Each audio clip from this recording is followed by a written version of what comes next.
If you're trying to grow your edges back, don't go buy a new cream or a new oil because it will not work. Today we're going to stop letting product culture trick us into thinking that our hair is broken, that we need to fix it every few weeks with something new. Of course, never what we already have at home. Because if your bathroom shelf looks like mine used to look like, half-used jars here and there, unopened bottles, and oils that you've forgotten about, I want to help you break it. Let's begin here. You are not your product shelf. You are not your cart full of promises. You're someone who wants to look after your hair and unfortunately lives in the modern age of marketing and ads and everything trying to tell us that there's something wrong with our hair and something that you need to fix. On top of that, you are tired, you are overwhelmed and stretched, and I see you. And what I've learned over the recent years is this: buying something new feels like you're doing something, doesn't it? It does. But it's not the same as doing something. It's not the same as having a plan. It's not the same as care. Let me give you a small example. Years and years ago, I would switch conditioners often. One week I would try this and then I would watch a video that says that I can make my conditioner work better by adding something to it. And then a week later, I'll see a product promising maximum hydration in 7 minutes. And I'm like, yep, I want that. And then last week's Holy Grail is now sitting on the bench. Does that sound familiar? But what I didn't realize was this: I wasn't giving any product a chance to work. I wasn't measuring my results. I was just reacting. No system whatsoever. So let's slow down and ask the real question. Why do we keep buying stuff?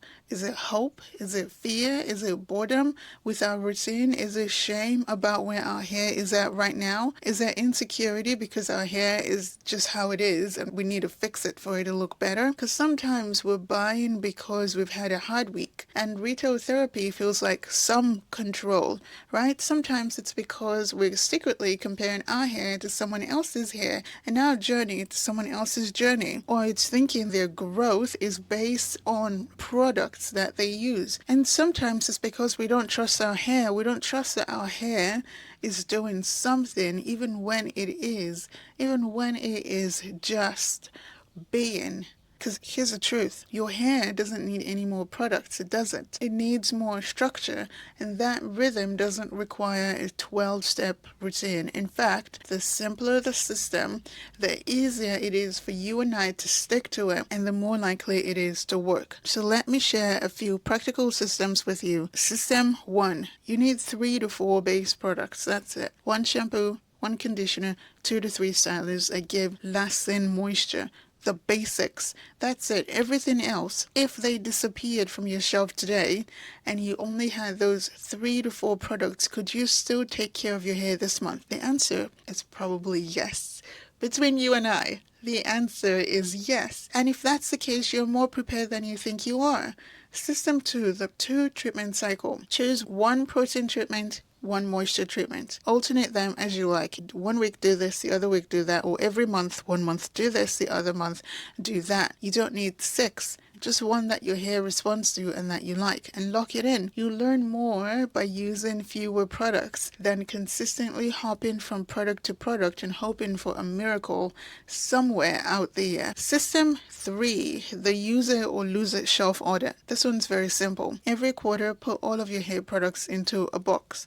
Take out the ones that you use, your active products that you are using actively, that you like, they work for you. Everything else that hasn't gotten used in 3 months or is either not useful or your routine doesn't like it, you can donate it, you can swap it with a friend, or simply let it go. Simple. Now, let's talk science, because this matters as well. Your hair is made up of keratin, a strong protein, but it weakens with stress, with friction, with product overload, and many other things. Your scalp has a microbiome, just like your gut, and it thrives when it's balanced. But loading our scalps with too many products can disrupt that balance, leading to flaking, to buildup, to inflammation, which then gets misdiagnosed as dryness or as dandruff. And then guess what? The cycle begins again. You now buy a new product to fix that problem that we've just created. So when I say simplify, I'm not saying be lazy. No, I'm saying work with your biology, not against it. Here's something else I've learned and still learning and practicing. You don't have to feel inspired to be consistent. Sometimes we think that the spark has to be there when we do our hair, that we have to be in the mood to do our hair. But what if consistency with our hair and our hair routine isn't about motivation? What if it is about pre-deciding, making these decisions ahead of time? Let me show you how this plays out in real life. Say you are prepping your hair for wash day. You're tired, it's been a long week. Instead of saying, I'll see how I feel on Saturday, you already know I pre-poo with water and conditioner, and I detangle with my fingers, and I put my hair into 4 sections, and I wash in 4 sections. Done. No extra thinking, no temptation to abandon ship or to look for a new miracle product.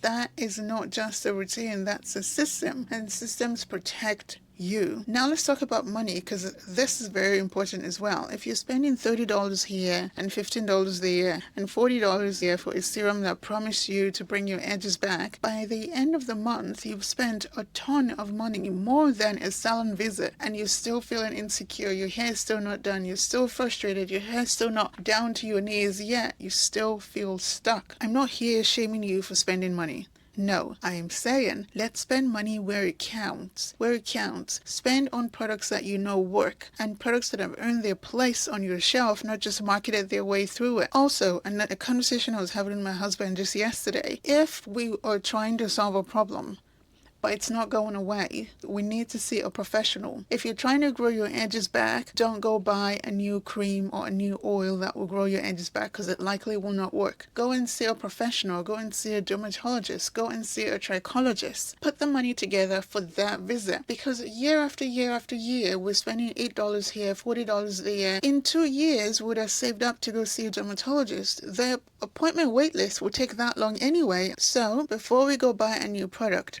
for a problem we've had for a long time and we've been trying to solve, but it's just not going away, let's put the money together and go see a professional. We will get our money's worth that way than buying serum after serum and oil after oil. So how do we stop buying everything we see? We start with these 3 mindsets. Number 1, trade product FOMO for pattern recognition. We don't need to try everything out there to find out what works. Does your hair like thick creams, or does it like light milks? Does it respond to aloe, or does it respond to coconut oil? Start a simple hair journal and start noticing the patterns in your hair so that you can make accurate decisions for your hair and your budget. Number 2, stop starting over every month. It's not that your hair isn't growing, it's that every new product resets the clock. If your ends are breaking because you didn't stretch your hair properly, no miracle butter is going to fix that just by sealing it. Number 3, treat your hair like a relationship, not like a project. Do you know what I mean? Would you trust someone who switches up on you every week, every wash day, every month? Your hair doesn't either. Okay, perhaps it's not the best analogy, but build trust with your hair through consistency, through listening to your hair, through trying a product for 4 weeks, for 6 weeks before making a decision about it, through staying with what works even when the next shiny thing shows up. And if you're wondering, but what if I like experimenting? That's fine too. Just set limits. For example, you allow 1 product every 2 months, or you only buy something new when you've used up 2 old ones, or you try things seasonally, not every paycheck. This way you still get the joy of trying new products without drowning in clutter. So next time you feel tempted to click add to cart, pause and ask, do I actually need this product? Is it helping my hair? Is it helping me understand my hair better?